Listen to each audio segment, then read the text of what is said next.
Hello and welcome to my channel.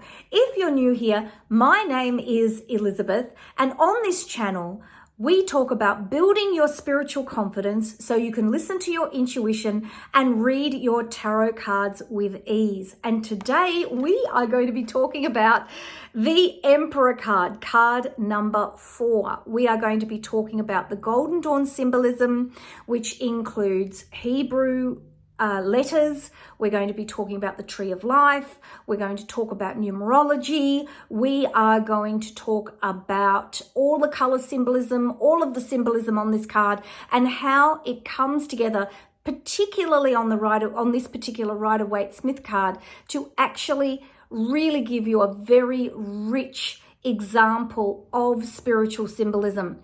So I'm going to spin the camera around because I know you want to get started, and I will see you in a minute. Hello, so let's have a look at the Emperor. I'm using my giant Rider-Waite tarot deck today, and I've got a link in the comments through to the giant Rider-Waite tarot deck if you would like to purchase it in my Amazon shop. Just so you know which one I'm using. Obviously, if you are looking to buy a tarot deck, we always look for the best price we can. But of course, if you do choose to purchase from me, I do get a small commission, which helps me keep the channel going.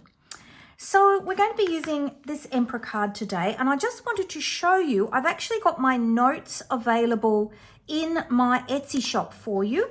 I've got 3 lots of notes, and I've got a big pack, if you want the big pack that has all my notes about the symbolism that I'm going to use today to talk about this card. I've also got a link to my symbolism cheat sheets. Now, these cheat sheets have just been so popular, and they give you an overview of the card, especially when you're first starting to learn. So it'll have the main colors, you've got a little basic meaning, you've got the main symbolism very briefly, you've got a reading symbol here you can use if you're recording your readings, the zodiac symbol, the Golden Dawn timing, the element, the Hebrew letter, the numerology, and if you're doing yes/no readings. And then on the here, and then you've also got on the back, you've got dot grid. I occasionally get people messaging me saying, why is it blank on the back? It's not blank, it's dot grid paper for you to take your own notes and make your own. If you wanted to do a reading about the Emperor card, you could, or you can do your own drawings, your own notes. And then on this side is a worksheet that you can complete to help you think about the symbolism, and how you might use that symbolism to come up with your own meaning for the card. So you've got your keywords, negative and positive, words that have special meaning for you. What is the strength, the weakness of the card? The three most important symbols that stand out for you. 2 things you learned about yourself. How does the card make you feel? Advice for your higher self. And then pick out the main things and come up with an overall meaning for yourself. And again, not lots of writing. Just use words. Don't make it hard, because the harder and more onerous you make it, the more you won't do it, in my experience, especially for busy people. And again, more room on the back for writing. So I will put those links in the comments for you. This is our sheet that I'm going to be working through today to talk to you about the symbolism of the Emperor card. Now, the Emperor card, I'll just move these over here so that I can see them, and put the card in the center. And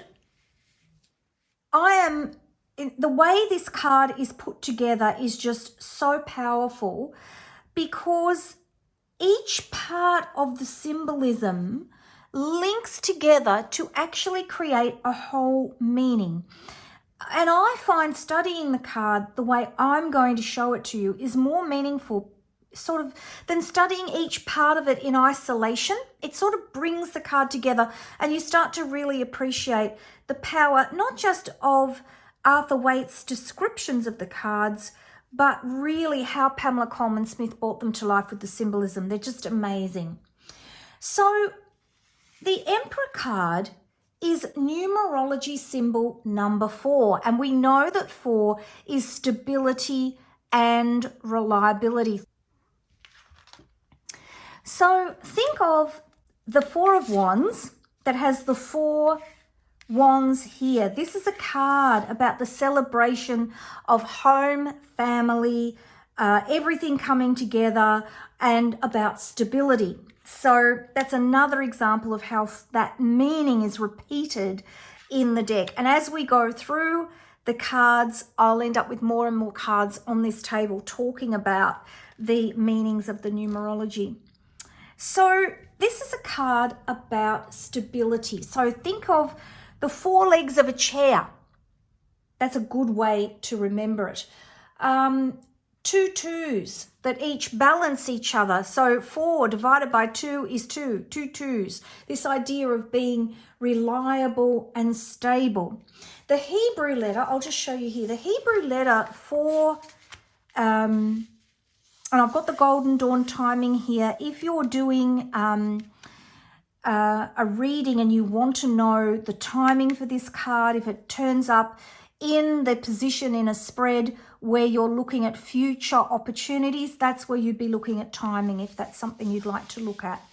So with the Emperor card, the Hebrew letter for the Emperor card is He, which means window. And as you can see, the card, often the letters resemble what it is that they mean. And the idea of a window is it's like looking out onto the world. It's like a revelation. But it's also the way that it's looked at in terms of the Kabbalah. And here we're not really talking about Jewish Kabbalah in its purest sense. We're talking about Hermetic Kabbalah, which is the Kabbalah of the esoteric wisdom, or the wisdom of the mysteries. It's like saying hey to yourself and to the universe. It's like saying, hey, I'm here, about the power around you and the importance of your responsibility in wielding that power. So you're looking at the Emperor here. He couldn't be saying more clearly, hey, I'm here. So if you look at the Tree of Life, we're now traveling from Chokmah, which is wisdom, through to Tiphereth, which is beauty. The pathway is He, which means window. So there we are there. And interestingly, it is coloured orange, which is a combination of yellow and red. So passion and power and strength. So let's talk about the astrology. So the astrology for the Emperor card is Aries, and you can see it all over this card. Look at these ram's heads. So your Aries is about, the ram's head symbolize new beginnings. The cornucopia, which is the ram's horn here, is about abundance.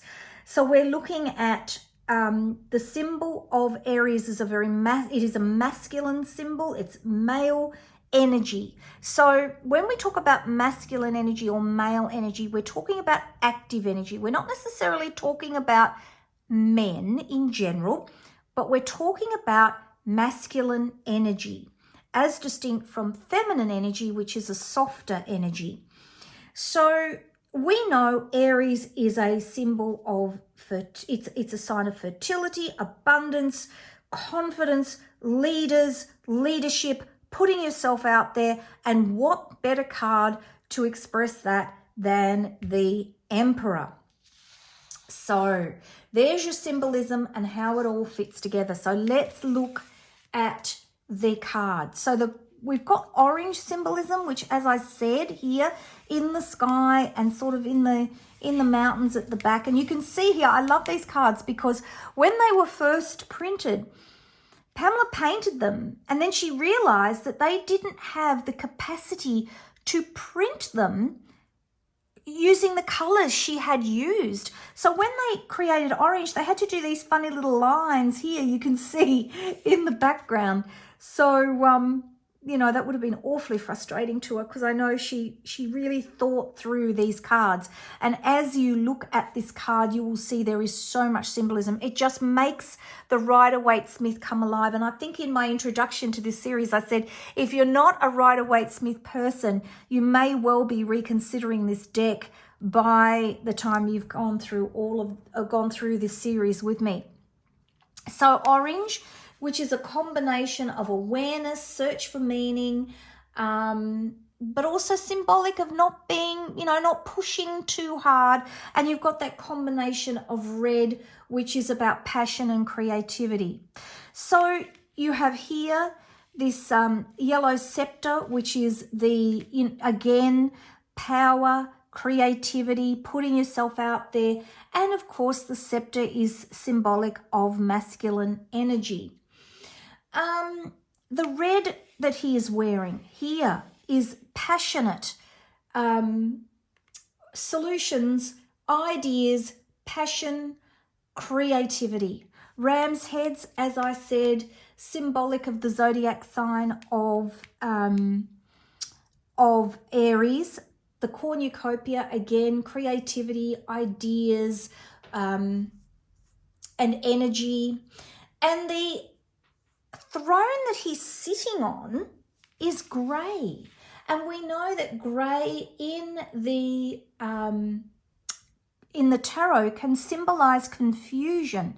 So this is where you've got this very strong figure here sitting on a grey throne. So there's this reminder that you might think that you're confident, that you've got this ability to put yourself out there.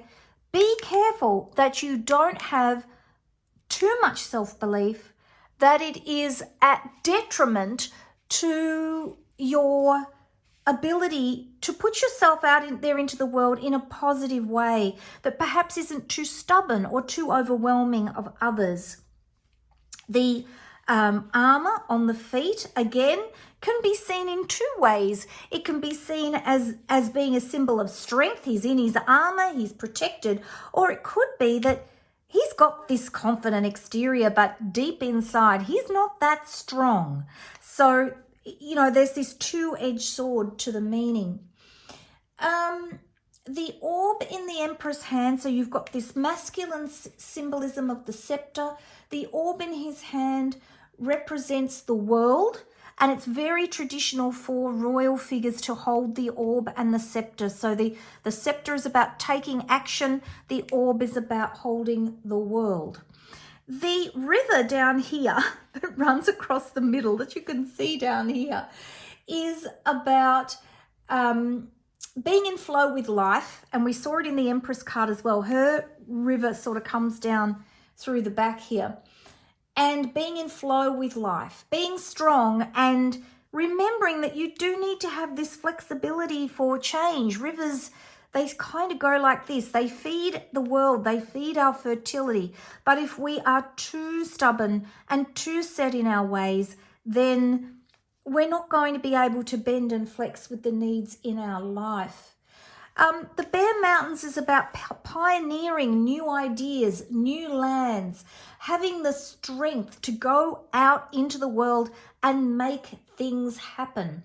And of course, his beard, the white beard, symbolizing that he's got the knowledge and the experience. He's the king. We need to listen to him. But at the same time, there's an innocence there. And maybe he doesn't know everything. So that is the Emperor card. I hope you found that really helpful. Again, as I said, all of the things that I've talked about and a few extras are on these sheets. These are my notes that are available in my Etsy shop. And of course, I've got these worksheets and reading sheets available for you as well in a great big pack, which I will put links to in the description. If you have made it this far and you love what I've put together today, please don't forget to like, subscribe, and hit that notifications bell. And I will see you in my next video. Take care, everybody. Bye-bye.